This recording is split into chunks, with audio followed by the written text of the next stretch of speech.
Assalamualaikum warahmatullahi wabarakatuh. Perkenalkan, saya Aisyah dari Prodi Pendidikan Bahasa Indonesia, ingin menjelaskan tentang teori belajar behaviorisme. Adapun rumusan masalah yang akan kita bahas yaitu pertama, konsep dasar behaviorisme, yang kedua, tokoh dan kajian belajar menurut behaviorisme, yang ketiga, aplikasi dan implikasi teori belajar behaviorisme, dan yang keempat, kelebihan dan kekurangan teori belajar behaviorisme. Simak penjelasan berikut. Pertama, konsep dasar behaviorisme.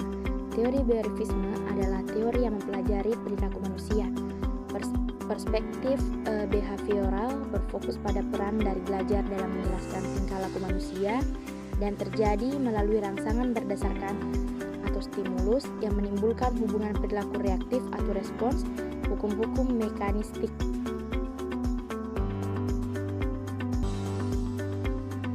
Yang kedua, tokoh dan kajian belajar menurut behaviorisme.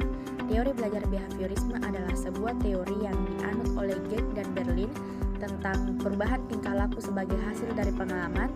Beberapa ilmuwan yang termasuk pendiri dan penganut teori ini antara lain adalah Thorndike, Watson, Hull, Guthrie, dan Skinner. Dan yang ketiga yaitu aplikasi dan implikasi teori belajar behaviorisme. Berikut ini adalah cara aplikasi teori belajar behaviorisme. Pertama, teori belajar ini sangat mengutamakan pengaruh lingkungan. Yang kedua, para penganut teori behaviorisme berpendapat bahwa hasil pembelajaran berfokus pada terbentuknya perilaku yang ingin dibentuk.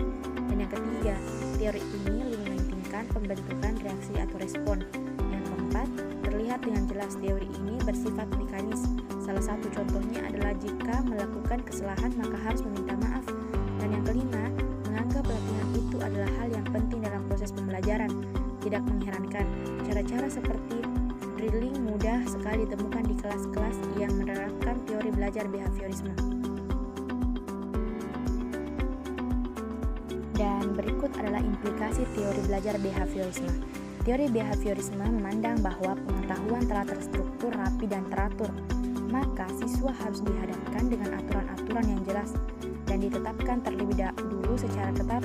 Pembiasaan dan disiplin menjadi sangat esensial dalam belajar, sehingga pembelajaran lebih banyak dikaitkan dengan penegakan disiplin. Dan yang keempat, yang terakhir yaitu kelebihan dan kekurangan teori belajar behaviorisme. Beberapa kelebihan yang dimiliki oleh teori behaviorisme adalah: pertama, siswa-siswa selalu dibiasakan untuk latihan dan praktik. Mereka dilatih untuk memiliki unsur-unsur kecepatan, spontanitas, kelenturan, refleks, dan daya tahan. Dan yang kedua, siswa didorong untuk berpikir linear dan konvergen.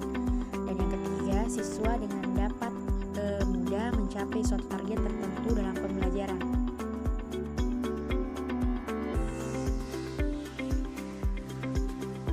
Dan beberapa kekurangan teori belajar behaviorisme yaitu: pertama, siswa sangat dibatasi kreativitas, produktivitas, dan imajinasinya. Dan yang kedua, teori behaviorisme bersifat teacher-centered atau hanya berpusat pada guru.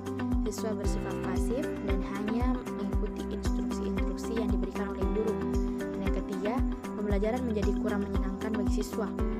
Keempat, siswa kadang mendapat hukuman verbal atau fisik. Hal ini tentu saja dapat berakibat buruk pada perubahannya perilaku peserta didik. Salah satu contohnya adalah memberi hukuman peserta didik yang melanggar aturan. Dan yang kelima, tidak mengkoordinir kondisi belajar yang kompleks karena hanya beracuan pada stimulus dan respon.